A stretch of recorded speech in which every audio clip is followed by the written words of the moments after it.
परम प्रेममय जुग पुरुषोत्तम शिष्य ठाकुर अनुकूल चंद्रेर रातुल चरण जानाई आमार शतकोटी प्रणाम। आजकेर आलोच्य विषय ईश्वर उपासना छेड़े केन आमरा पुरुषोत्तमेर उपासना करब। ए जुगेर पुरुषोत्तम के एबं आमरा सेई पुरुषोत्तमके चिने सेई पुरुषोत्तमेर उपासना किभाबे करब।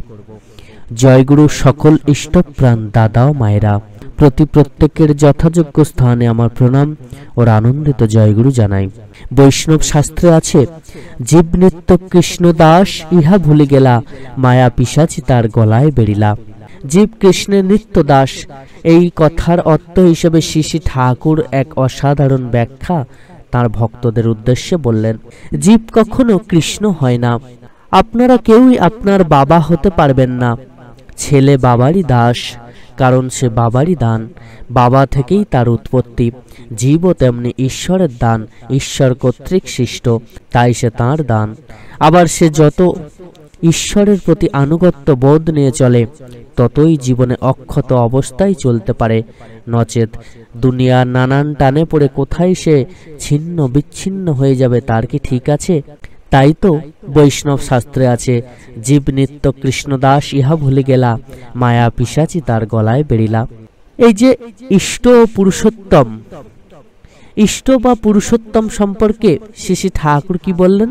ঈশ্বর উপাসনার বেদী আবার ওই পুরুষোত্তম, তাই জীবকে কৃষ্ণদাস বলা হয়েছে, ঈশ্বর দাস বলে ছেড়ে দেয়া হয়নি।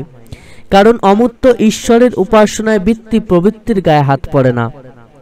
ভালো করে শুনুন, অমূর্ত ঈশ্বরের উপাসনায় বৃত্তি প্রবৃত্তির গায়ে হাত পড়ে না। এটাকে আবার নিত্য সম্বন্ধ বলা হয়েছে এই জন্য যে জীব যতই উন্নত স্তরে উঠুক না কেন সে জীবই এবং ঈশ্বর তার প্রভু। তাই এ যুগে কিন্তু পুরুষোত্তমের চরণ আশ্রয় করা লাগে।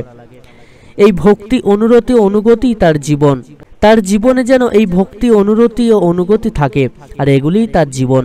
সাধনার সম্পদ বা সঞ্চয় তার যতই থাক না কেন, যে মুহূর্তে অহমিকায় মূলের সঙ্গে সংযোগ হারা হবে সে মুহূর্তেই সে শুকিয়ে উঠবে। ফল কথা ঈশ্বর তার সত্তার সত্য, ঈশ্বর চিরপ্রভু, জীব চিরদাস। আমার এই রকমটাই ভালো লাগে। শ্রী ঠাকুর আরো বললেন এই যে রকম, এই রকমটাই আমার ভালো লাগে। তাছাড়া দেখুন না, আপনি আপনার ছেলের বাবা হতে পারেন, আপনার বাবার কাছে আপনি সারা জীবন ছেলেই থাকবেন। তা আপনি যতই বড় হন না কেন, এই জন্মের মতো এই সম্বন্ধ কিন্তু অপরিবর্তনীয়। ঈশ্বরের সঙ্গে জীবেরও তেমনি চিরকালের মতো অপরিবর্তনীয় সম্বন্ধ। শ্রী ঠাকুর এই যে আমাদের সাথে এই যে ঈশ্বর ইষ্ট জীবের মধ্যে যে সম্পর্ক, এটি কিন্তু স্পষ্টভাবে আমাদেরকে বুঝতে হবে। ঈশ্বর ইষ্ট এবং জীবের সঙ্গে এই সম্পর্ক, ঈশ্বর ইষ্ট জীবের সঙ্গে তার সম্পর্কটি কি তা খুব সুন্দর করে তার জীবন দর্শনটি আমাদের সামনে তুলে ধরেছেন দয়াল ঠাকুর। তিনি জীবের সঙ্গে ঈশ্বরের সম্পর্ক নিয়ে তার যে জীবন দর্শনের কথা বলেছেন সেটি হলো, প্রথমত জীবন কখনো কৃষ্ণ হয় না। যেমন কোনো পুত্র তার পিতা হতে পারে না, সে বাবারই দাস, কারণ সে বাবারই দান। দ্বিতীয়ত হলো জীবও তেমনি ঈশ্বরের দান, ঈশ্বর কর্তৃক সৃষ্ট, তাই সে তার দান। তৃতীয়ত সে যতই ঈশ্বরের প্রতি এই আনুগত্যর বোধ নিয়ে চলে ততই জীবনে অক্ষত অবস্থায় চলতে পারে, নচেত দুনিয়া নানান টানে পড়ে কোথায় সে ছিন্ন বিচ্ছিন্ন হয়ে যাবে তার কি ঠিক আছে? মানে পুরুষোত্তমের চরণ ধরে যে যত চলবে তার কিন্তু এই জীবনটা তত সহজ হবে, না হলে কিন্তু যত রকম ঝড়ঝঞ্ঝা এসে তাকে তার জীবনকে পুরো দুর্বিষহ করে তুলবে। তাই তো পুরুষোত্তমের চরণ আশ্রয় করা লাগে। চতুর্থত হল ঈশ্বর উপাসনার বেদী আবার ওই পুরুষোত্তমে, তাই জীবকে কৃষ্ণদাস বলা হয়েছে, ঈশ্বর দাস বলে ছেড়ে দেওয়া হয়নি। মানে ঈশ্বর উপাসনার প্রধান কেন্দ্রবিন্দু কিন্তু সেই পুরুষোত্তম। মানে পুরুষোত্তমের উপাসনা করলেই কিন্তু ঈশ্বর উপাসনা সম্ভব হবে। তাই সবার আগে লাগে পুরুষোত্তম উপাসনা করা বা পুরুষোত্তমের চরণ আশ্রয় করে তার কথা মেনে জীবনকে ধন্য করে তোলা। তাহলেই কিন্তু আমরা ঈশ্বরকে খুশি করতে পারবো, ঈশ্বর উপাসনা আমাদের সার্থক হবে। পঞ্চমত কি না, অমূর্ত ঈশ্বরের উপাসনায় মানুষের বৃত্তি প্রবৃত্তির গায়ে হাত পড়ে না।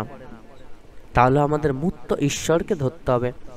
আর মূর্ত ঈশ্বরকে না, যিনি সদ্গুরু পুরুষোত্তম, যিনি ইষ্টগুরু পুরুষোত্তম, এ যুগের মূর্ত ভগবান। সেই মূর্ত ভগবানের চরণ আশ্রয় করতে হবে, তবেই কিন্তু আমাদের বৃত্তি প্রবৃত্তির গায়ে হাত পড়বে। আর যত হাত পড়বে ততই কিন্তু আমরা ঠিকভাবে এই বৃত্তি প্রবৃত্তিগুলিকে এড়িয়ে চলে জীবনকে সঠিক পথে চালিত করতে পারবো। তাই পুরুষোত্তমের শরণ নেওয়া ছাড়া কিন্তু আমাদের অন্য কোনো পথ নেই। আর পুরুষোত্তমের শরণ নেওয়া ছাড়া আমাদের ঈশ্বর উপাসনা সম্ভব হবে না, সফল হবে না, এবং আমাদের বৃত্তি প্রবৃত্তিগুলিও কন্ট্রোল করতে পারবো না আমরা। ষষ্ঠত কি? জীব ও ঈশ্বরের এই সম্বন্ধটিতে নিত্য সম্বন্ধ বলা হয়েছে। এই জন্য যে জীব যতই উন্নত স্তরে উঠুক না কেন, সে জীবন্ত এবং ঈশ্বর তার প্রভু। সপ্তমত কি? এই ভক্তি, অনুরক্তি ও অনুগতই তার জীবন। সাধনায় সম্পদ বা সঞ্চয় তার যতই থাক না কেন, যে মুহূর্তে সে অহমিকার মূলের সঙ্গে সংযোগ হারা হবে, সেই মুহূর্তেই সে শুকিয়ে উঠবে।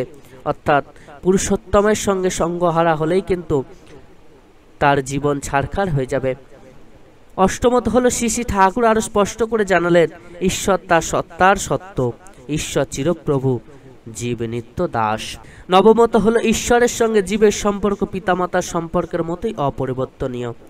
শ্রী শ্রী ঠাকুর কথোপকথনের ভিত্তিতে যে বিশ্লেষণটি উপস্থিত করা হলো, অর্থাৎ এই বিষয়টির মধ্য দিয়ে প্রত্যেকটি মানুষ অনুভব করতে পারবে কিভাবে ঈশ্বর বিশ্বাসের দ্বারা মানুষের চরিত্রগুলি নিয়ন্ত্রিত হয়ে ইষ্ট কর্মে নিজেকে নিয়োজিত করতে পারবে।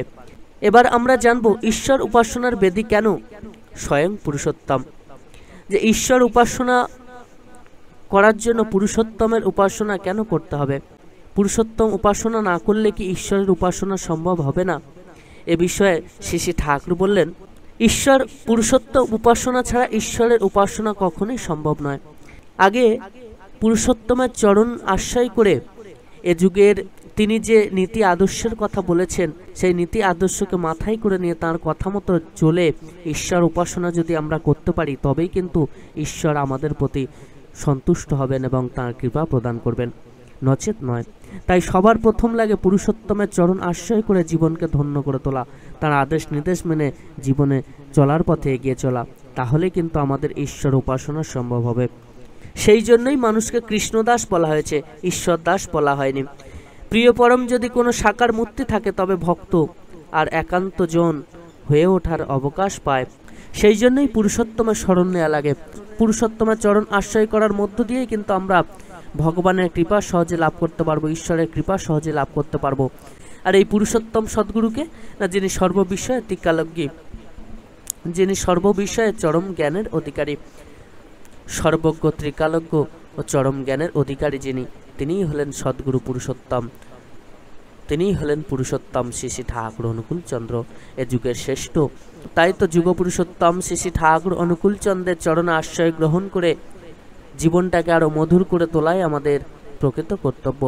তাঁর চরণ আশ্রয় বিনা যে ঈশ্বরের সন্তুষ্ট লাভ সম্ভব নয়, তাঁর চরণ আশ্রয় বিনা যে ঈশ্বরের কৃপা লাভ সম্ভব নয়, তাঁর চরণ আশ্রয় বিনা আমরা যে উন্নতি কখনো আমাদের সংসারে উন্নতভাবে চলাও সম্ভব হবে না, আমাদের আচার ব্যবহার চরিত্র গঠন হবে না, আমাদের কথাবার্তা ঠিকঠাক হবে না। যদি আমরা ঠিকভাবে ইষ্ট বা পুরুষোত্তমের চরণ আশ্রয় করে তার কথা মতো চলতে থাকি, তাহলে কিন্তু আমাদের জীবন ধন্য হবে। ইষ্ট হচ্ছেন ইষ্ট, তার কোনো বিকল্প বা প্রতিরূপ নেই। তাই তো ইষ্ট নিষ্ঠা আনুগত্য সহকারে তার ভজনা করার মধ্য দিয়ে ঈশ্বর প্রাপ্তি সম্ভব।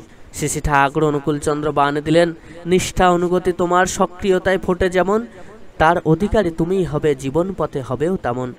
তিনি আরো বললেন, ইষ্ট নিষ্ঠায় প্রধান নিষ্ঠা, শ্রেয় নিষ্ঠা উত্তমেই, অটুটভাবে লেগে থাকাই ইষ্টনিষ্ঠার ধরনেই।